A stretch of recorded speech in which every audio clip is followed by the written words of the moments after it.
네, 오늘은 예배소서 1장 1절부터 2절까지 말씀을 보도록 하겠습니다. 예배소서 1장 1절부터 2절까지 말씀을 보도록 하겠습니다.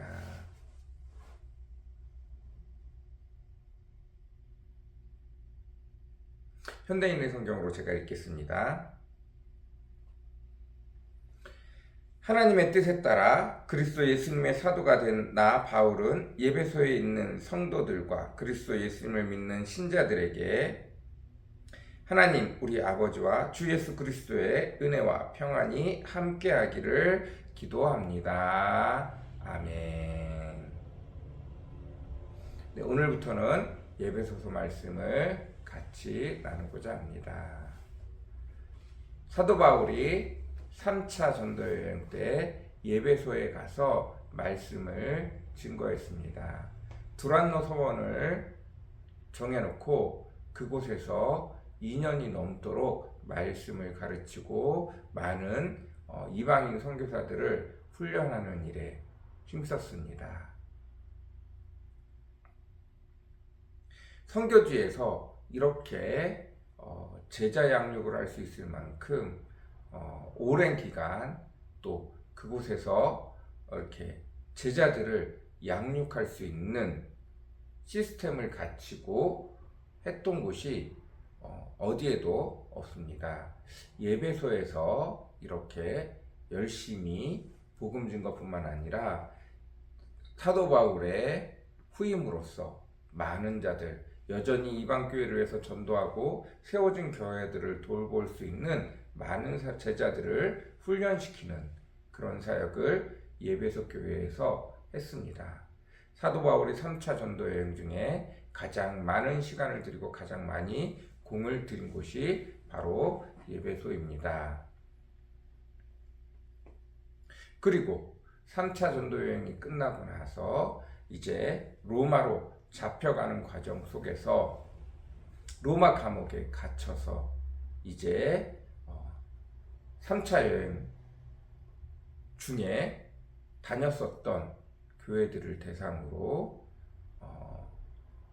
빌립보 교회와 예배소 교회 그리고 만났던 빌레몬에게 그리고 또 그 근처에서 소식이 들려오는 골로새 자기가 개척하지 않았지만 사도 바울이 개척한 사람들이 사도 바울이 개척한 교회들 이방인 교회에서 배웠었던 사람이 자기 지역으로 돌아가서 세운 교회들 골로새 지역에 있는 여러 교회들에게 감사함으로 그들이 잘 성장하기를 바라서 쓰는 골로새 이렇게 4개의 서신서를 쓰게 되는데 그 중에 한 곳 예배소서 사도 바울이 로마 감옥에서 3차 전도여행 그때쯤 소식을 들은 그곳에 이제 편지를 쓰는 것 그것이 빌립보서, 에베소서, 빌레몬서 그리고 골로새서입니다.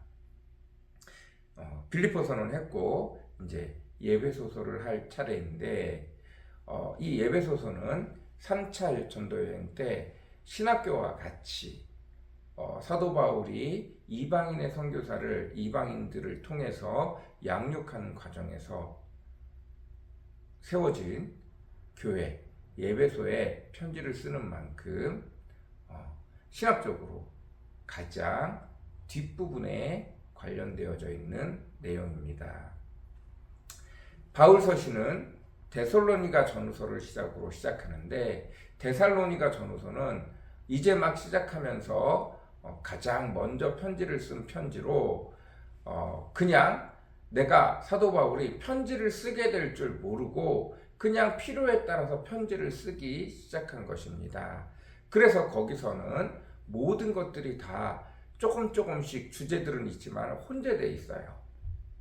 그리고 나서 그 다음 갈라디아서, 로마서를 쓰면서 구약의 구원과 그리고 예수 그리스도가 오고 난 이후의 구원에 대해서 증거하기 시작합니다.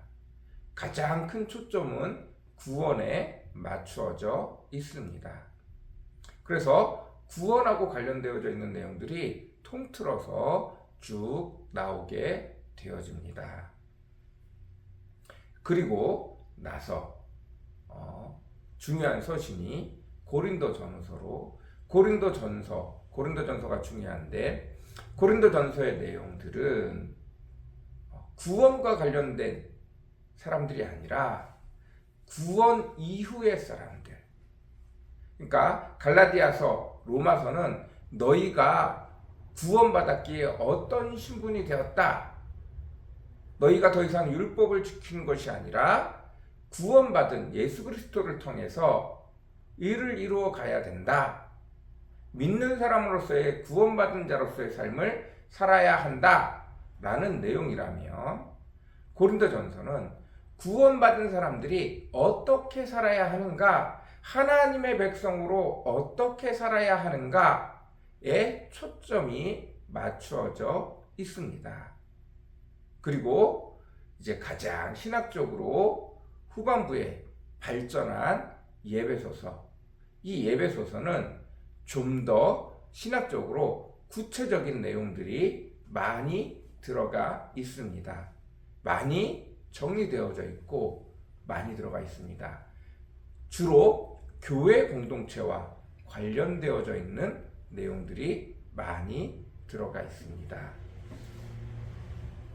그래서 하나님이 너희를 교회로 묶으신 이유가 무엇인지, 교회 공동체로 어떤 삶을 살아야 하는지, 너희가 어떻게 삶을 살아가야 하는지, 하나님이 너희를 어떻게 부르셨는지 신학적으로 가장 잘 정리가 되어 있습니다. 네, 이렇게 보시면 될 것 같습니다. 그래서 예배소서는 굉장히 내용이 많고 잘 신학적으로 정리가 되어져 있는 내용들이기 때문에 조금 어려울 수 있습니다. 그래도 예배소서를 통해서 더 이상 율법을 따른 구약의 모습이 아니라 현재를 살아가는 예수 그리스도 성령을 통해서 우리를 인도하고 계신 그분을 따라 어떻게 구약의 말씀들을 다시 해석해 갈 것인지, 어떻게 우리 삶을 성경에 쓰여져 있는 우리의 내용들을 우리 삶으로 가져올 것인지, 많은 부분이 들어가 있어서 그것들을 잘 배울 수 있는 귀한 시간들이 되어졌으면 좋겠습니다. 하나님의 뜻에 따라 그리스도 예수님의 사도가 된 나 바울은 하나님의 뜻에 따라 여전히 창세 전에 아담과 하와를 짓기도 전부터 모든 사람들을 각자 창조 계획에 넣으시고 한 사람 한 사람을 향한 하나님의 계획들을 그 속에 넣으시고 여전히 지금도 운행하고 계시지만 가장 중요한 예수 그리스도를 통해서 이제 한 명 한 명 부르시고 예수 그리스도를 통하여 성령님을 보내시고 성령님과 직접적으로 교제할 근거를 마련하시고 이제 가장 먼저 이방인의 사도로 세상의 모든 사람들에게 예수 그리스도를 통하여 일하심을 증거하고 또 성령님이 오셔서 일하시는 것들을 확장시켜 나가는 그 일에 사도 바울이 쓰여진 그 내용의 시작입니다. 이미 사도 바울이 그 일들을 해왔었고 여전히 오늘날 우리가 예수님의 명령을 받아 사도 바울과 같이 세상 모든 사람들에게 그리스도가 필요한 모든 사람들에게 자기의 연약함과 자기의 부족함과 하나님이 없음으로 인하여 공허할 수밖에 없는 창조주가 없어서 공허할 수밖에 없는, 그래서 창조주를 기다리는 모든 사람들에게 성령을 통하여 예수 그리스도의 죄사함과 하나님의 부르심을 나타낼 수 있는 저희가 되어졌습니다. 그 사실을 깨닫고 하나님 앞에 나설 수 있는 저와 여러분이 되어졌으면 좋겠습니다. 사도 바울만 하나님의 부르심을 받고 예수 그리스도를 통해서 성령과 일하시는 것이 아니라 우리 역시 예수 그리스도를 통하여 하나님 앞에 설 수 있게 되어졌고, 창조 전에 우리를 부르신 하나님의 부르심을 따라 성령님을 통하여 하나님이 우리에게 맡기신 소명을 따라 일할 수 있는 저와 여러분이 되어지시기를 간절히 사모합니다. 같이 기도하겠습니다. 사랑과 은혜가 풍성하시고 거룩하신 주님,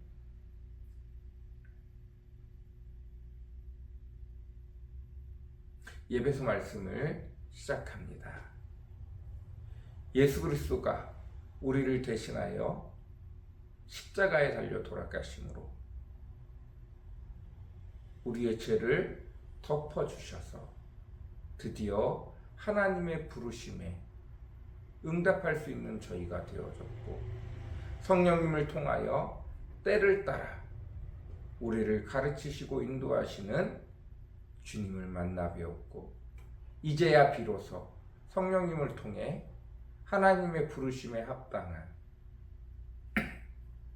우리의 삶을 살아갈 수 있는 길이 열리게 되어졌습니다. 감사합니다. 예수 그리스도 이후에 태어난 모든 자들은 이제 예수님을 찾고 부르고 구하고 우리의 연약함을 고백하기만 하면 성령님이 오셔서 우리를 인도하시는 이 놀라운 일에 창조주 하나님이 직접 피조물인 한 사람 한 사람을 개인인 나를 찾아오셔서 하나님의 계획 속에, 하나님의 놀라운 은혜 속에 우리와 함께하며 우리에게 놀라운 하나님의 크심과 하나님의 위대하심과 하나님의 영광스러움을 함께 나눌 수 있게 해주셔서 너무 감사합니다.